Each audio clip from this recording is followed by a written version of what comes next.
जहाँ लगभग 500 भिक्षुक रहते थे। वो सभी अपने गुरु के मार्गदर्शन में खुद को जानने का अभ्यास कर रहे थे। एक दिन एक लड़का उस मठ में शिष्य बनने के लिए आया। उसने मास्टर से कहा, मास्टर, मैं खुद को जानना चाहता हूँ। मैं सच की तलाश कर रहा हूँ।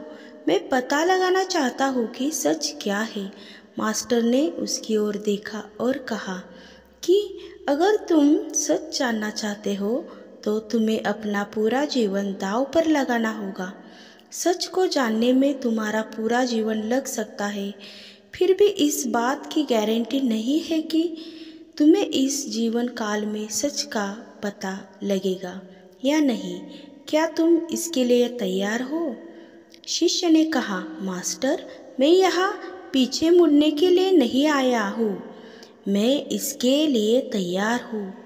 गुरु ने कहा, अगर ऐसा है, तुम एक काम करो। इस मठ में 500 भिक्षुक हैं। तुम उनके लिए चावल कूटने का काम करो। बस सुबह से शाम तक चावल कूटने का ही काम करो, और जब तुम थक जाओ तो सोने चले जाओ। फिर अगली सुबह उठकर चावल को कूटना शुरू कर दो। इसके अलावा कुछ और मत करना। किसी और चीज़ के बारे में मत सोचना। बस इस रास्ते पर चलते रहना और दोबारा मेरे पास मत आना। ज़रूरत पड़ने पर मैं खुद तुम्हारे पास आऊँगा। उस लड़के ने गुरु के आदेश का पालन करते हुए चावल कूटना शुरू कर दिया। उस मठ में 500 शिष्य थे। उन सभी को समय समय पर भोजन की आवश्यकता पड़ती थी, इसलिए वह जल्दी उठ जाता था और रात को देर तक चावल कूटता रहता था। जब वह थक जाता तो उसी कमरे में सो जाता था जहाँ वो चावल कूटता था।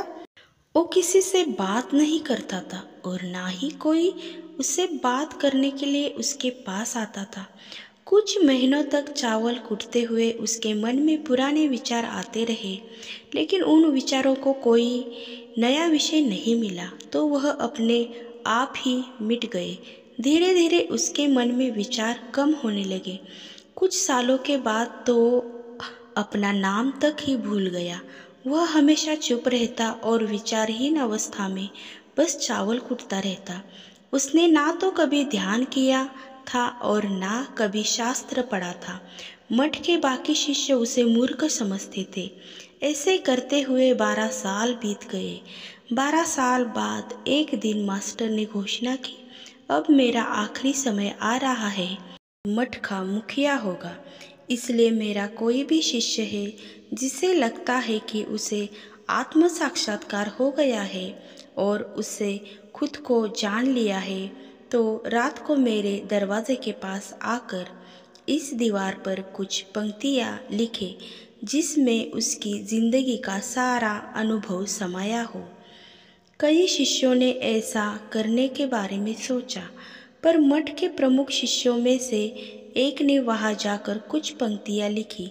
उसे बौद्ध धर्म ग्रंथों का बहुत ज्ञान था। सभी शिष्यों को लगता था कि वो इस मठ का उत्तराधिकारी बन सकता है। उसने लिखा था कि मन एक दर्पण की तरह है जिस पर विचारों और इच्छाओं की धूल जमा हो जाती है। इस धूल को हटाने के लिए ही ध्यान है। जिसकी धूल हट जाती है और मन का दर्पण साफ हो जाता है, वो मोक्ष को प्राप्त कर लेता है। अगली सुबह जब मास्टर उठे और उन्होंने इन पंक्तियों को देखा और उन्होंने कहा कि किस बेवकूफ़ ने यह सब कचरा मेरी दीवार पर लिखा है। वो शिष्य जिसने यह लिखा था वो चुप रहा। हालांकि उसने जो पंक्तियाँ लिखी थी वो ज्ञान से भरी थी, लेकिन यह सब किताबी ज्ञान था। वो शिष्य बहुत चालाक था। उसने पंक्तियाँ लिखी पर उसने नीचे अपने हस्ताक्षर नहीं किए, क्योंकि वो स्वयं इसके बारे में निश्चित नहीं था कि ये सही है या नहीं, क्योंकि उसे आत्म साक्षात्कार नहीं हुआ था। गुरु ने पंक्तियों को पूरी तरह से खारिज कर दिया। ये देखकर सभी हैरान रह गए। ये घटना पूरे मठ में चर्चे का विषय बन गई। इस पर बात करते हुए दो शिष्य उस शिष्य के पास से गुजरे जो 12 साल पहले यहाँ आया था और दिन रात चावल कूटता रहता था। दोनों की चर्चा सुनकर वह धीरे से हंस पड़ा। दोनों शिष्य ने उसे पूछा कि तुम क्यों हंस रहे हो? दोनों शिष्य की नज़र में यह चावल कूटने वाला तुच्छ ही भिक्षु था। किसी ने उसे ना तो कभी ध्यान करते हुए देखा था, ना ही कभी शास्त्र पढ़ते हुए। हर कोई उसे मूर्ख समझता था जो बस चावल को ही जानता था। उस मठ में बहुत बड़े बड़े विद्वान थे, लेकिन उस चावल कूटने वाले को किसी से कोई मतलब नहीं था। इसीलिए वह दोनों शिष्य उसे मुस्कुराता हुआ देखकर चकित रह गए। उन्होंने फिर उससे पूछा कि तुम क्यों हंस रहे हो? उसने जवाब दिया, मैं इसलिए हंसा कि मास्टर सही बोल रहे हैं। यह सब पंक्तियाँ कचरा है, इन पंक्तियों का कोई मूल्य नहीं है। वो दोनों शिष्य चौंक गए। उन्होंने उसे पूछा कि क्या तुम ऐसी पंक्तियाँ लिख सकते हो जो इससे भी बेहतर हो? चावल पीसने वाले ने जवाब दिया, नहीं, क्योंकि मैं अनपढ़ हूँ, लेकिन हाँ, मैं कुछ पंक्तियाँ कह सकता हूँ। अगर तुमने उन पंक्तियों को तुम लिख सकते हो तो मैं तुम्हारे साथ जाने के लिए तैयार हूँ। उन दोनों शिष्यों ने कहा, ठीक है। वे मास्टर के कमरे के पास गए और चावल कूटने वाले ने कुछ पंक्तियाँ बोली और दूसरे शिष्य ने उस दीवार पर लिख दिया और उन पंक्तियों के नीचे लिख दिया कि चावल कूटने वाला। उन्हें लगा कि मास्टर इस पर गुस्सा भी करेंगे।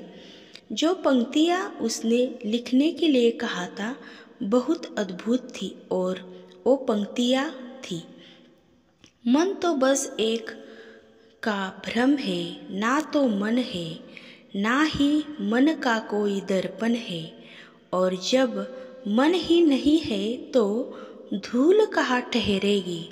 जो ये जानता है वो सच को जान गया।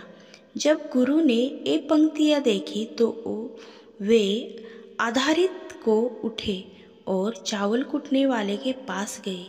वह सोच रहा था। मास्टर ने उसे जगाया और कहा कि ए लो मेरी छड़ी और मेरे वस्त्र ले लो। आज से तुम मेरे उत्तराधिकारी हो, लेकिन इस मठ को छोड़कर कहीं दूर चले जाओ, क्योंकि इस मठ में बहुत सारे विद्वान हैं जो खुद को तुमसे ज़्यादा श्रेष्ठ मानते हैं और वो तुम्हें मार देंगे। वो इस बात को बर्दाश्त नहीं कर सकते कि एक साधारण सा चावल कूटने वाला उनसे ज़्यादा विद्वान निकला। तुम्हें वह सारा ज्ञान हो गया है जो मुझे है। तुम्हें यह सारा ज्ञान चावल कूटते कूटते हुआ है और मुझे पता है कि तुम जहाँ भी जाओगे लोग तुम्हारे पास आने लगेंगे, क्योंकि जब कोई फूल खिलता है तो उसकी महक हर तरफ फैलने लगती है। उसने अपने गुरु के पैर छुए और रात को ही वहाँ से चला गया। अगर हम अपनी ज़िंदगी में देखें तो पाएंगे बहुत से लोग सोचते हैं कि ध्यान केवल एक ही जगह बैठकर आंखें बंद कर ही किया जा सकता है, लेकिन हकीकत में ऐसा नहीं है। ध्यान तो चलते चलते भी किया जा सकता है। अपना कुछ काम करते हुए भी ध्यान किया जा सकता है।